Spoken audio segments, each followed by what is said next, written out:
My dear friends, my dear masters and my dear God's. ధ్యానం అంటే ధీ plus Yanam. Yanam అంటే ప్రయాణం, ధీ అంటే మన యొక్క బుద్ధితో, మన యొక్క ధైర్యంతో, మన బుద్ధితో. ధీ అంటే సూక్ష్మ శరీరాది సముదాయం. దాంట్లో ఎంతో జ్ఞానం ఉంది.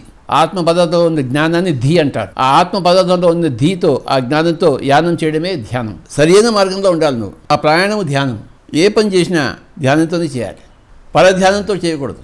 ధ్యానము పరధ్యానము. ఉన్న పనితో ఏకమై చేయడం ధ్యానము. ఉన్న పని వదిలిపెట్టి వేరే దాని గురించి ఆలోచించి పరధ్యానం. రోడ్ క్రాస్ చేస్తున్నాము, ఎక్కడో పెళ్ళాం గురించి ఆలోచిస్తున్నాము, యాక్సిడెంట్ అవుతుంది. రోడ్ క్రాసినప్పుడు ఎక్కడ ఉండాలి ధ్యానం? అక్కడే ఉండాలి. అది ఏకాగ్రత అక్కడే ఉండాలి. పరధ్యానం ఉంటే యాక్సిడెంట్ అవుతుంది. సో పరధ్యానం నుంచి ఆ ధ్యానం దగ్గర రావాలి మనం. మనకి పర ఉండకూడదు.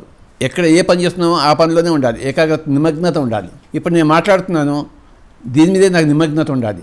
నువ్వు వింటున్నావు, దాని మీదే నిమగ్నత ఉండాలి. దాని పేరు ధ్యానం. ఎవరైతే ఒక మనిషి ధ్యానంలో మొట్టమొదటిసారి మొదలు పెడతాడో ఒక అపూర్వమైన అనుభూతి కలుగుతుంది. ఎప్పుడు అలా తిరుగుతూ ఉండేవాడిని, పిచ్చగా ఇలా కూర్చోగలుగుతున్నాను ఏంటి, ఇది చాలా గొప్ప విషయం కదా, ఇదే పెద్ద గొప్ప మిరాకిల్ కదా అని అనుకుంటాడు. వాడికి ఒక హ్యాపీనెస్ వస్తుంది. ఇదా ధ్యానం అంటే, నేను ఏదో ఊరికే కూర్చోవడం అనుకున్నాను, అంత సమయాన్ని వేస్ట్ చేస్తున్నారేమో అనుకున్నాను నేను. కానీ ఇందులో ఏదో ఉంది, అదేదో తెలుసుకోవాలి. ఇప్పుడు నేను ఏదో ఉంది ఇందులో, ఎక్స్ ఫ్యాక్టర్ అని ఆ నిర్ణయానికి వస్తాడు వాడు. ఇది మార్పు పరిస్థితిలో, వాడి పరిస్థితిలో మార్పు, కూర్చోగలగడం. తర్వాత నెక్స్ట్ టైం మళ్ళీ కూర్చోడానికి ఇష్టపడ్డాం. ఇప్పుడు బాంబేకి వెళ్తాము, పావు బాజీ తింటాము. అంతకుముందు ఎప్పుడు పావు బాజీ తినలేదు.